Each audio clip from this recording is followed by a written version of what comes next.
Event ఉందో organise చేస్తుంది correct procedure గా జరుగుతుందా లేదా అన్నది మీ డౌట్. 3 అంతేనా సార్? నాకు డౌట్ అనలేదు. అది దేనికి ఉపయోగపడాలి? మన భారతదేశం యొక్క ప్రైడ్ నిలబడాలి, మన కల్చర్ ని ప్రమోట్ చేసే విధంగా ఉండాలి. వాళ్ళు చేసి చారిటీ చేస్తారని కూడా అన్నాను. వాళ్ళేమో ఇది కాదు, దాంట్లో పార్టిసిపేట్ మన ఇండియన్స్ చేస్తారు. కానీ మునీర్ షోలు మనకు పనికిరావు, ఈ ఫార్ములా రేస్ పనికిరాదు. మన వాళ్ళు పార్టిసిపేట్ చేయలేదు. సమంత గారికి ఇచ్చినటువంటి విషయం మాట్లాడినా, సానియా మిర్జా గురించి మాట్లాడినా, సో ఇవన్నీ కూడా మీరు వాటి పార్టీ మేనిఫెస్టో చెప్పండి. డావోస్ నుంచి జపాన్ కి ముఖ్యమంత్రి గారు వెళ్లారు. 1,48,000 crore ఒక దగ్గర, 40 నుంచి 50,000 crore ఒక దగ్గర. జపాన్ డావోస్ 2 సమిట్ కి వెళ్ళినప్పుడు ఈ ఇన్వెస్ట్మెంట్ రూపంలో memorandum of understanding cross Revanth Reddy గారు సీఎం గారు వెళ్ళారు. అంతకు ముందు ఎవరు వెళ్ళారు పోయిన గవర్నమెంట్ లో? సార్ నేను నా కేటీఆర్ తెలియాలి కదా మీకు. పోయిన గవర్నమెంట్ లో కేటీఆర్ వెళ్ళారు, ఆయన 1,00,000 కోట్లు తెచ్చే, మీరు 1,00,000 కోట్లు తెచ్చే, తెలంగాణ మాత్రం అప్పుల పాలైపోయింది.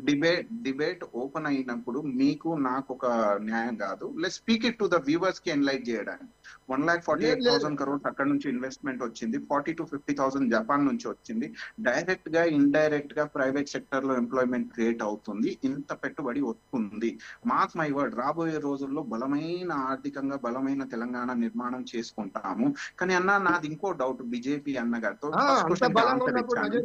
ఇప్పుడు ఈ రాష్ట్రం తెలంగాణ రాష్ట్రంలో లాస్ట్ 10 years నుంచి అన్నగారు రామ్మూర్తి బీజేపీ అన్న క్వశ్చన్ అడుగుతున్నాను. లాస్ట్ 10 years లో బీజేపీ గవర్నమెంట్ సెంట్రల్ లో రూలింగ్ లో ఉంది. లాస్ట్ 10 years నుంచి బీజేపీ గవర్నమెంట్ సెంట్రల్ లో రూలింగ్ లో ఉంది. బడ్జెట్ రూపంలో పక్క రాష్ట్రానికి 15,000 crore ఇస్తుంది, తెలంగాణకు రూపాయి ఇయ్యలేదు. Yadadri thermal hydro power plant కి ఎన్ఓసి ఇయ్యలేదు. మెట్రో ఫేస్ పోర్ట్ కి ఫండ్స్ ఏమి ఇయ్యలేదు. మనోహరాబాద్ మెదక్ లో రైల్వే కనెక్ట్ ఇయ్యలేదు. బయ్యారం ఉక్కు ఫ్యాక్టరీ కోజికోడ్ ఇయ్యలేదు.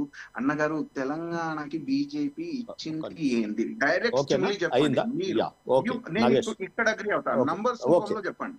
చూడండి, నేను డీవియేటే గాను. అసలు మీరు అడిగిన వాటి మనోహరాబాద్ పెండింగ్ ఎప్పటి నుంచి ఉందండి?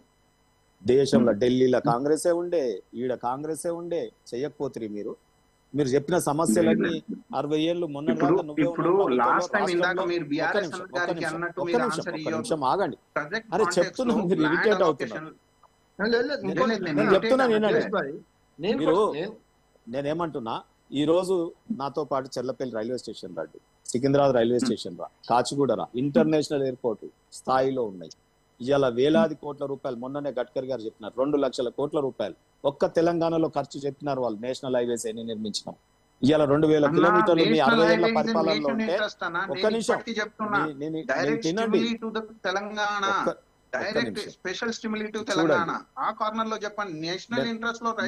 మీరు అడిగిన దానికి నేను చెప్తున్నా. ఇప్పుడు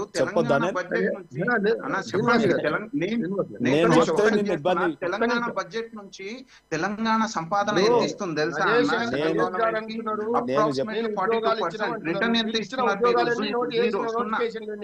రెండోది, వ్యవసాయంలో గణనీయ మార్పు వచ్చింది, అభివృద్ధి అయింది, పంట పెరిగింది, ఈ దేశానికి అన్నం పెట్టే ఎందుకు పెరిగింది? దానికి సమాధానం చెప్పేది లేదు. మాయమాటలు చెప్పుకుంటూ దానికి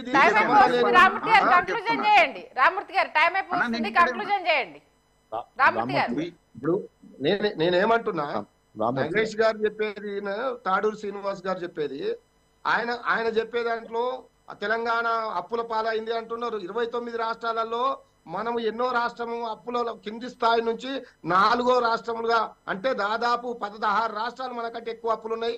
అది బీజేపీ పాలిత రాష్ట్రాలు కూడా ఉన్నాయి, ఎక్కువ అప్పులు తెచ్చుకున్నాయి దాంట్లో. అది ఒక వంతు.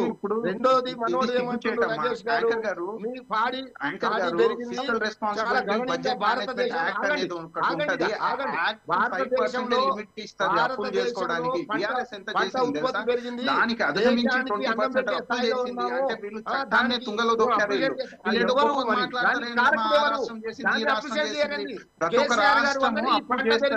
పంట దిగుబడి పెరిగింది, ఈ దేశంలో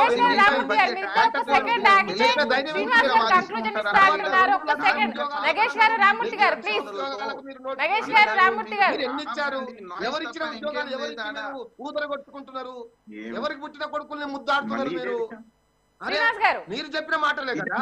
ఇదే 2 లక్షల ఉద్యోగాలు ఎప్పుడు ఇచ్చిన నోటిఫికేషన్ దాని డీటెయిల్స్ పెట్టండి ప్రజల ముందు, నంబర్స్ చెప్పండి. ఏ ఇయర్ లో నోటిఫికేషన్ ఇచ్చారు, ఎన్ని వేకెన్సీస్ ఇచ్చారు చెప్పండి. ఇచ్చినాము.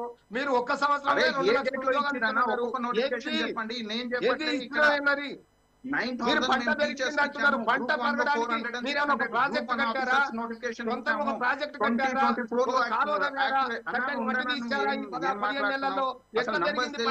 ఎప్పుడు ఇచ్చిన నోటిఫికేషన్ తెలియదు. ఇదే సోనియా తెలంగాణ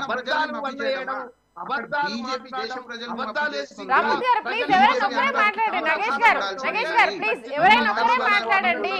నగేష్ గారు ఎలా బుద్ధి చెప్పాలో తెలంగాణ ప్రజలకు అర్థమైంది. రక్షించుకోవడమేనా? అదే మీరు చెప్పేది అంతా అబద్ధాలు కదా. అబద్ధాల అబద్ధాలు చెప్పింది అబద్ధాల మీరు ఇందాక అన్నట్టు హైదరాబాద్ స్టాండర్డ్ ఎంత పెరిగింది బిఆర్ఎస్ రూలింగ్ లో? మీరు దీనికి ఆన్సర్ ఇవ్వండి. ఇందాక బీజేపీ చెప్పారు చూడండి, డెవలప్మెంట్ అనేది ఇప్పుడు నుంచి కాదు, తర్వాత కాంగ్రెస్ గవర్నమెంట్లు, తర్వాత టీడీపీ చంద్రబాబు నాయుడు, తర్వాత కేసీఆర్ గారు, ఇప్పుడు రేవంత్ రెడ్డి గారు. అది కంటిన్యూస్ ప్రాసెస్. ఏమీ అంతకుముందు హైదరాబాద్ లేదు, మోడీ